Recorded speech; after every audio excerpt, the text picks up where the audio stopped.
Hi hello నేను వచ్చేసి మీ ఆదిబుజ్జిని. మీరు చూస్తున్న Chandragreeshmasri vlogs. Welcome back to my world. ఈరోజు మీరు చూస్తున్న వ్లాగ్ వచ్చేసేసి నాకు పర్సనల్గా కొంచెం ఆనందం, కొంచెం బాధ, మరి ఎక్కువ సంతోషము, మరి ఇంకా ఏమని చెప్పాలి, ఆ డే, ఆ రోజు, ఆ సాయంకాలం నాదేనేమో అన్న ఆ ఫీలింగ్, వామ్మో, నవరసాలు అని అనుకున్న దాంట్లోకి కోపం, బాధ అట్లా అని ఉంటాయి కదా. సో ఆ రోజు నాదైతే మటుకు ఎమోషనల్ అండ్ హ్యాపీనెస్ రెండు కలబోసిన రోజు అన్నమాట ఆ ఈవినింగ్ నాకు. సో నా బర్త్డే రోజు ఈవినింగ్ గురించి మాట్లాడుతున్నానండి. సో నా బర్త్డే బేసిక్గా పాపం మా వాళ్ళు ఏదో చేద్దామనుకుంటారు. ఆ రోజుటికి మా హస్బెండ్ కన్నా కుదరదు, నాకన్నా హెల్త్ బాగా లేకుండా ఉండడం, ఇట్లా ఏదో ఒకటైతే జరుగుతూనే ఉంటుంది. సో నా బర్త్డేకి ఒక డిసప్పాయింట్ డే అలా అయితే ట్యాగ్ లైన్ పెట్టేసుకున్నాను. కానీ మా వాళ్ళు ఏమనుకున్నారు, దాన్ని బ్రేక్ చేయాలి అని అనుకున్నారు అనమాట. 45 years ఇప్పుడు దాన్ని బ్రేక్ చేయాలి అన్న ఆలోచనతోటి ఎలాగో హైదరాబాద్కి వెళ్ళాం. హైదరాబాద్లో ఒక మంచి ప్రైవేట్ థియేటర్ని అయితే బుక్ చేశారు. బుక్ చేసేసి నన్ను పిలుచుకొని వెళ్ళారు. డ్రెస్ అది కొనుక్కున్నాను అని చెప్పాను కదా. సో డ్రెస్ అది ఎందుకు అని అంటే, ఇదిగో ఇలా డెకరేట్ చేశారు కదా, అందుకు నేను గ్రాండ్గా కనిపించాలి అని నన్ను కళ్ళకు గంతలు కట్టి లోపలికైతే పిలుచుకుపోయారు. అక్కడ చూసారా, నేను ఏదో బర్త్డే చేస్తున్నారు అంటే ఏమనుకున్నాను, ఊరికే ఒక హోటల్లో అలా వెళ్ళి గ్రీష్మ వీళ్ళది చేసాము కదా, హోటల్లో కేక్ కటింగ్ పెట్టి డిన్నర్ చేసేసి వస్తామేమో అనుకున్నాం. ఇలా అని ఎక్స్పెక్ట్ చేయలేదు. సో నా కళ్ళ గంతలు కట్టి పిలుచుకొని వెళ్తున్నప్పటికీ గుండెలే దడ స్టార్ట్ అయినాడు. నేను మా హస్బెండ్కి అన్నాను, అప్పుడు నాకు ఎందుకో భయం అవుతుంది, ఏం చేస్తున్నారు మీరు, ఎందుకు ఇక్కడికి పిలుచుకొచ్చారు అంటే, ఫస్ట్ మా తమ్ముడు, మా సరిత, యశు, గ్రీషు, ధీరు అందరు లోపలికి వెళ్ళారు. నన్ను ఒకటి బయట కూర్చోపెట్టి మా హస్బెండ్ నాకు తోడుగా కూర్చొని ఉన్నాడు అనమాట. ఏం చేస్తున్నా అంటే, ఏం లేదు తిక్కనా, నీకు ఏమైనా పిచ్చానికి ఏంటిది, ఎందుకు అంత భయపడేది ఏంది, నేను ఎక్కడికి పిలుచుకోపోతాను అని మా హస్బెండ్ నన్ను బయట చెప్పాడు. అయినప్పటికీ నాకు ఏదో తెలియదు అన్నమాట, గుండెలో దడ అయిందన్నమాట ఆ ఫీలింగ్. సో కళ్ళకి గంటలు కట్టి లోపల పిలుచుకొని రాగానే నేను అదంతా చూసేసరికి ఫుల్ ఎమోషనల్ అయిపోయాను. కానీ ఎమోషనల్ అంటే అది ఒక ఆనందకరమైన ఎమోషనల్ అన్నమాట. అంటే మా వాళ్ళు నా కోసం ఏదో చెయ్యాలి అన్న ఒక తపన, ఒక ఆరాటం, అది నాకు ఆ చుట్టూ చూడంగానే కనిపించింది. ఆ డెకరేషన్ అది చూడంగానే ఎవరన్నా చెప్పండి ఎమోషనల్ కాకుండా ఉంటారా? సో ఫుల్ ఏడ్ చేసేసాను కదా. అలా కాదు అని ఫస్ట్ నన్ను రిలాక్సేషన్కి వాటర్ ఇచ్చేసేసి ఫస్ట్ కూర్చో అని చెప్పి ఒక చిన్న ఏవీ లాగా మా ఫొటోస్ ఉంటాయి కదా, వాటితోటి ఒక మంచి సాంగ్ను అయితే వేసి మా హస్బెండ్ నా కోసరము అన్నట్టు ఒకటి క్రియేట్ చేశాడు. సో అది వేసి కొంచెం సేపు కూర్చోపెట్టారన్నమాట. అప్పటికి నేను కొంచెం కామ్ డౌన్ అయ్యానన్నమాట. నా ఎమోషనల్ నుంచి, నా డబల్ హ్యాపీనెస్ నుంచి కొంచెం కూల్ అయిపోయి ఫోటోగ్రాఫర్ వాళ్ళందరూ కూడా ఒక నిమిషం ఆశ్చర్యపోయారనమాట. ఏం చేయాలో వాళ్ళకు కూడా ఏం అర్థం కాని సిచ్యువేషన్. ఫోటోగ్రాఫర్ కూడా అక్కడే వాళ్ళే అరేంజ్ చేస్తారు అంట. సో ఈ ఫొటోస్ అన్నీ కూడా వాళ్ళే తీసి ఇచ్చినవి. ఇంకా కామ్ డౌన్ అయిన తర్వాత ఫస్ట్ నన్నైతే అలా నిలబెట్టి ఫొటోస్ అయితే తీశారు. వీడియో వచ్చేసేసి ఆబ్వియస్లీ మనము కవర్ చేసుకున్న వీడియోనేనండి. వాళ్ళు ఏమి చేయలేదు, మనం కవర్ చేసుకున్నది ఫొటోస్ వరకు వాళ్ళకి చెప్పారనమాట. ఎలాగ వీడియోస్ మనకు ఐడియా ఉంది కదా. ఇంకా సెట్ అయిపోయాను కదా, ఇంకా చిన్నగా కేక్ కటింగ్ అయితే స్టార్ట్ చేశారనమాట. రండి పిల్లలు అని చెప్తే, లేదమ్మా కానీ నువ్వు డాడీ మాత్రమే ఉన్నాను, జస్ట్ ఒక ఫోటో మాత్రం అలా దిగేసేసేసి పక్కకి వెళ్ళిపోయారు వాళ్ళిద్దరు కూడా.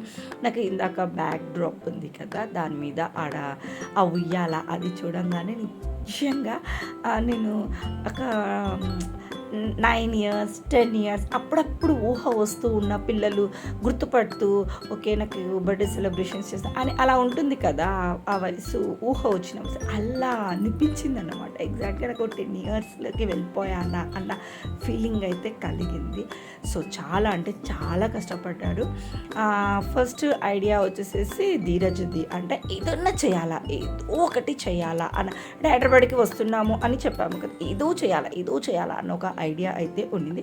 దానికి తోడు ఒక చెయ్యి ఆల్రెడీ స్టార్ట్ అయినాక ఇంకా రెండో చెయ్యి మా హస్బెండ్ ఆబ్వియస్లీ ఇంకా సపోర్ట్ చేయకుండా అయితే అస్సలు ఉండడు.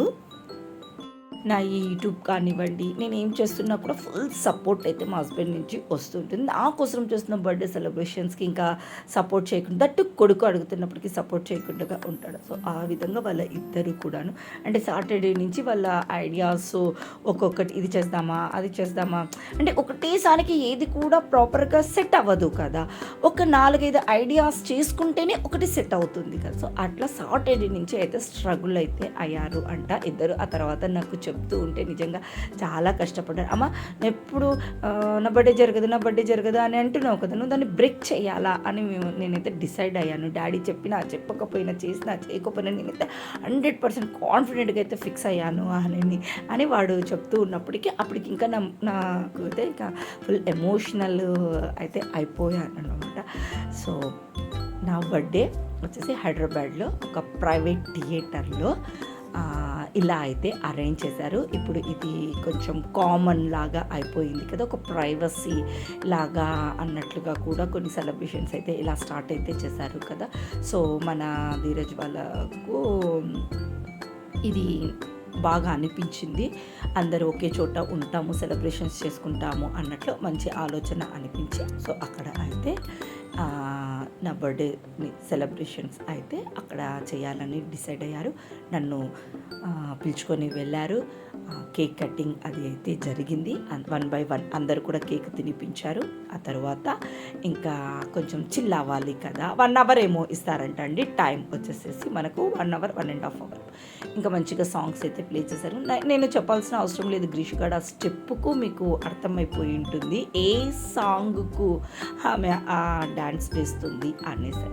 సో ఇంకా ఆ తర్వాత ఇంకా సాంగ్స్ అయితే ప్లే చేస్తూ ఉన్నారు ఒకటి దాని తర్వాత. ఇక్కడ మా హస్బెండ్ కూడా ఫుల్ జోష్ తోటి అయితే ఇక్కడ డ్యాన్స్ని వేస్తున్నమాట. ఇంకా ఫుడ్ కూడా మనం ఆర్డర్ చేసుకోవచ్చు. ఫ్రెంచ్ ఫ్రైస్ చెప్పారు, పిజ్జా చెప్పారు. తర్వాత మా యశు ధీరు ఆ రోజు మండే కదా నాన్ వెజ్ తింటారని వాళ్ళకు చికెన్కి సంబంధించినది ఏదో స్టార్టర్ అయితే చెప్పుకున్నారంట, మొజిటో చెప్పుకున్నారు, వాటర్ బాటిల్ ఇలా కొన్ని అయితే అవైలబుల్ ఉన్నాయి. మనకి ఏం కావాలో వాళ్ళు ఒక మెనూ కూడా ఇస్తారంటే మీకు ఏం కావాలనో అవి అయితే మేము అరేంజ్ చేస్తాము అన్నట్టుగా అనేసరి. సో ఇంకా స్నాక్స్ స్టార్టర్స్ అదైతే తెప్పించుకున్నాం. ఆల్రెడీ కేక్ ఉంది కదా, సో కేక్ తినేసేసి స్టార్టర్స్ అయితే తినేస్తాము అన్నట్టుగా అనేసరి పిజ్జా తెప్పించుకున్నాము. ఇది వచ్చేసేసి మీరు చూస్తున్నది చికెన్ స్టార్టర్ అన్నమాట. ఇంకా ఫ్రెంచ్ ఫ్రైస్ అయితే తెప్పించుకున్నారు. సో ఇంకా ఇవి తింటూ మధ్యలో సాంగ్స్ పెట్టినారు కదా, కొంచెం డ్యాన్స్ వేస్తూ అలా మిగిలిన టైంని అయితే ఎంజాయ్ చేసాము. ఇంకా మా హస్బెండ్ కూడా ఒక సాంగ్కి అయితే డ్యాన్స్ ట్రై చేశాడు.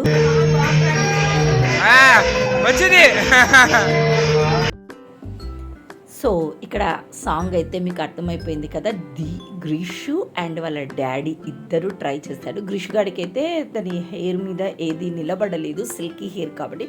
వాళ్ళ డాడీకి మటుకు సూపర్గా ఏది తల మీద పెట్టుకున్నా కూడా సెట్ అవుతా ఉన్నింది.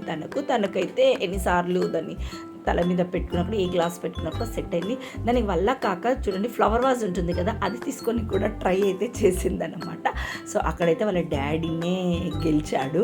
సో గ్రీష్ గాడు హెయిర్కి ఏది కూడా సెట్ అవ్వలేదు, జారి పడిపోయింది. అయినప్పటికీ తండ్రి కూతురు ఇద్దరు కూడా ఫుల్ నన్నైతే ఎంటర్టైన్ చేశారనమాట. ఫుల్ బిజినెస్ హ్యాపీగా అయితే ఫీల్ అయ్యాను నేను, చాలా అంటే చాలా హ్యాపీగా ఫీల్ అయ్యాను. ఆ తర్వాత ఇంకా మనము ఇంకా థియేటర్ ఆ టైం అది అయిపోయింది కదా, అయిపోయిన తర్వాత బయటకి అయితే వచ్చేసేసామన్నమాట. ఆ తర్వాత వచ్చేసి ఇంకా మా మను బర్త్డే కూడా ఉండింది. నాది 29th కదా, మను బర్త్డే వచ్చేసేసి 1st అనమాట, May 1st. సో వాడికి గిఫ్ట్ ఏదైనా తీసి ఇవ్వాలి అనేసి షర్ట్ తీసుకున్నాడో లేదో అని అడిగింటే షర్ట్ అయితే కొనుక్కున్నాను పిన్ని అని చెప్పాడు. సరే షర్ట్ ఉంది కదా, ఇంకా వేరేది ఏదన్నా ఇప్పిస్తాము అన్నట్టుగా అనుకొని మా హస్బెండ్ వచ్చేసేసి వాడికి చాలా రోజుల నుంచి స్మార్ట్ వాచ్ లేదు, స్మార్ట్ వాచ్ తీపిస్తాము అనేసి ఇంకా అక్కడిని ఒక షాపింగ్ ఇది ఉన్నింటే అక్కడికి అయితే వెళ్ళిపోయామన్నమాట. ఇప్పుడు సీజన్ వచ్చేసేసి కూలర్ల సీజన్ కాబట్టి మొత్తం కూలర్లే హైలైట్గా అయితే పెట్టేసేసేసారు బయటను. సో మంచిగా అక్కడ షాపింగ్ చేసేసుకున్నాం. ఆల్రెడీ స్నాక్స్ తిన్నారు కాబట్టి వాళ్ళకు ఇంకా పెద్దగా ఏం తినాలని లేదు, జస్ట్ ఇడ్లీ వడ ఉంటుంది కదా, దోశ, అది లైట్ ఫుడ్ అయితే తినేసేసి ఇంకా మేము ఇంటికి వెళ్ళిపోయాము. ఇంకా మార్నింగ్ మరుసటి రోజు మార్నింగ్ వచ్చేసేసి బయలుదేరాలన్నమాట కర్నూలుకు. ఇంకా 5:30కి స్టార్ట్ అవుదాము అనేసి వీళ్ళు నైటే గిఫ్ట్ ఇస్తున్నారు. ఎందుకు ఉండండి, ఓన్లీ మంగళవారం ఒక్కరోజు, వెడ్నెస్డే వాడి బర్త్డే ఉండండి పిన్ని అంటే, లేదు వర్క్ అయితే ఉంది, ఇంకా ఆల్రెడీ కోర్టు అది ఉంది కదా, సో మనము కుదరదు మీ బాబాయ్కి అని చెప్పి ఇంకా మిడ్ నైట్ అయితే వాడికి మనోజ్కి అయితే గిఫ్ట్ను తీసుకొని వచ్చినది అయితే ఇచ్చేస్తూ ఉన్నారనమాట. స్మార్ట్ వాచ్ నచ్చిందా మను అంటే, నచ్చింది పిన్ని, నేను కూడా కొందాము అని అనుకుంటున్నాను అన్నట్టుగా అని అన్నాడు. సో ఇంకా వాడు అనుకోగానే వాళ్ళ బాబాయ్కి అర్థమైపోయింది. సో వాళ్ళ బాబాయ్ అయితే ఇప్పించేసేసాడు. బర్త్డే రోజు అయితే కంపల్సరీ పెట్టుకో అని చెప్పాము.